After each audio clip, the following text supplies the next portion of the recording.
selamat pagi. Salam pagi. Sebelumnya, perkenalkan, saya Reva, saya dari Poltekkes Kemenkes Tasikmalaya. Di sini saya bertugas pada siang hari ini, dari pukul 7 pagi sampai pukul 2 siang nanti. Kalau boleh tahu, nama ibu siapa? Maya. Ibu senangnya dipanggil apa? Maya aja. Lalu bagaimana kabarnya hari ini? Itu saya sering mendengar bisikan-bisikan aneh.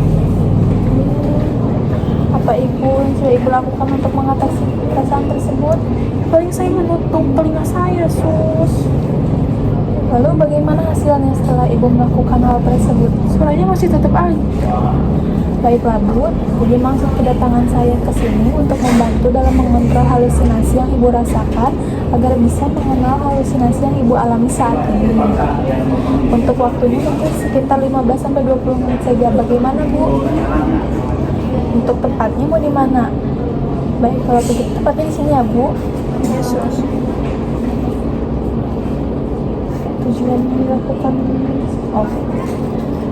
Nah Ibu, tujuannya dilakukan strategi pelaksanaan ke-1 ini yaitu tujuannya supaya Ibu dapat mengatasi suara-suara yang mengganggu Ibu tadi, dan dengan cara mengenal halusinasi, yaitu ada isi, waktu terjadinya, frekuensi, situasi pencetus, dan perasaan saat terjadinya halusinasi, dan menghardik bagaimana Bu, apakah bersedia? Sudah selesai. Nah, baik Ibu, bisa Ibu ceritakan yang Ibu rasakan saat ini? Saya akan mendengarkan ceritanya.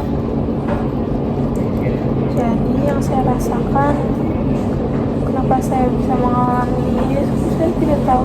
Saya pertamanya sebenarnya mengalami trauma, saya pernah dibully juga sih, Oh gitu. ya. Saya mengerti bagaimana perasaan Ibu saat ini. Setiap orang mungkin akan memiliki perasaan yang sama jika ada di posisi Ibu. Apakah Ibu mendengar suara-suara tanpa ada wujudnya? Yesus, seperti suara harimau tapi nggak ada. Apakah Ibu juga melihat bayangan-bayangan atau sesuatu yang asing? Kadang-kadang sih saya melihat bayangan hitam. Kapan Ibu sering mendengar suara itu? Sekarang juga sih masih ada tapi paling sering tuh ketika saya merasa sendiri, baru suara-suara itu tuh muncul berdatangan. Apa yang Ibu rasakan saat mendengar suara itu? Saya takut lah, saya takut terjadi apa-apa. Lalu apa yang Ibu lakukan saat mendengar suara-suara itu? Tadi paling menutup telinga. Apakah dengan cara yang Ibu lakukan suara itu dapat menghilang? Tidak, masih ada. Baik, kalau begitu ini saya ada kertas. Ibu nanti tinggal jawab ya atau tidak ketika saya mengajukan pertanyaan. Bagaimana Ibu? Mengerti? Yesus, mengerti. Nah baik Ibu sekarang bisa jawab pertanyaan dari saya. Bisa jawab ya atau tidak ya Bu, yang Ibu rasakan. Ibu apakah Ibu melihat atau mendengar sesuatu yang tidak ada objeknya? Iya, tentu. Ibu apakah Ibu ketakutan pada sesuatu yang tidak jelas? Tentulah. Lalu apakah Ibu curiga? Sedikit. Takut? Ya. Khawatir? Ya. Jengkel? Iya. Mudah tersinggung tidak Bu? Iya. Lalu apakah Ibu suka tremor? Iya. Banyak keringat gitu Bu? Iya. Bu, apakah Ibu sering melamun? Sering.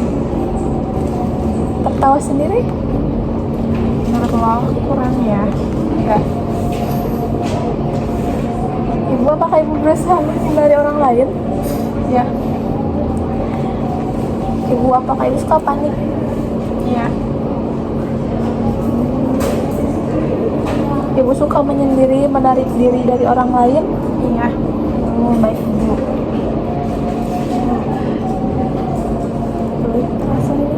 Oh ini mana? Oh ya. Nah, baik Ibu, jadi yang Ibu rasakan itu adalah perasaan halusinasi ya. Jadi Ibu memiliki 27 tanda dan gejala dari 30 tanda dan gejala. Jadi yang ibu alami adalah halusinasi pendengaran ya Bu, karena ibu mendengar bisikan yang tidak ada objeknya sehingga ibu tidak bisa membedakan antara nyata atau tidak nyata. Nah Bu, kan ada 4 cara untuk mencegah suara-suara itu muncul. Pertama, dengan menghardik suara tersebut. Kedua, dengan cara bercakap-cakap dengan orang lain. Ketiga, melakukan kegiatan yang sudah terjadwal. Dan yang keempat, minum obat dengan teratur. Sesuai kesepakatan tadi, sekarang kita akan melakukan cara yang pertama, yaitu menghardik. Baik Ibu, saya contohkan dulu. Bila Ibu mendengar suara itu, Ibu bisa seperti saya Bu. Nah, Ibu bisa seperti ini. Ibu bisa tutup telinga lalu bilang pergi, itu suara palsu. Nah, Ibu bisa lakukan itu ya Bu. Ya. Nah, coba sekarang Ibu praktekkan. Tutup telinga ya. Ya, tutup telinga. Lalu jika Ibu mendengar suara tersebut, Kemudian katakan pergi, kamu suara palsu, saya tidak mau mendengar kamu. nah, bagus ya Ibu. Lakukan itu berulang-ulang sampai suara itu tidak terdengar lagi. Nah, ini saya akan memasukkan latihan ini ke dalam jadwal kegiatan harian Ibu, dan Ibu dapat melakukannya ketika suara tersebut datang lagi ya Bu. Yesus. Alhamdulillah ya Ibu, tindakan hari ini telah selesai. Bagaimana perasaan setelah berbincang-bincang mengenai masalah yang Ibu rasakan dan menerangkan latihan tadi? Alhamdulillah saya lebih lega. Setelah kita mengobrol banyak hal tentang halusinasi yang Ibu alami, apakah Ibu sudah mengetahui tentang kondisi yang Ibu alami? Bisa Ibu jelaskan kembali? Saya sudah tahu tentang kondisi yang saya alami. Sekarang boleh Ibu praktekkan kembali cara menghardik tadi Bu. Tutup telinga, kemudian katakan pergi, kamu suara palsu, saya tidak mau mendengar kamu. Ya bagus Ibu, Ibu masih bisa mengingatnya. Ibu, bisa Ibu jelaskan kembali secara singkat tentang apa yang sudah Ibu pahami pada pagi hari ini? Ya, saya merasa lega, perasaannya sudah mengungkapkan ini, dan saya juga bisa jadi tahu cara menangani bisikan-bisikan yang tidak ada wujudnya.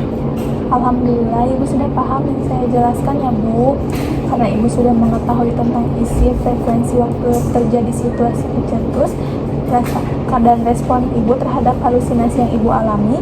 Jadi untuk mengingatnya, Ibu bisa menuliskannya pada catatan harian Ibu ya. Dan saya juga akan memasukkan latihan tadi ke dalam jadwal kegiatan harian Ibu. Ibu bisa melakukan kapanpun saat suara-suara tersebut datang kembali. Nah, baik Ibu, mungkin untuk hari ini sudah selesai. Untuk selanjutnya, besok kita akan bertemu kembali untuk mengontrol halusinasi Ibu dengan bercakap-cakap bersama ya Bu. Untuk waktunya, kalau besok jam berapa Ibu?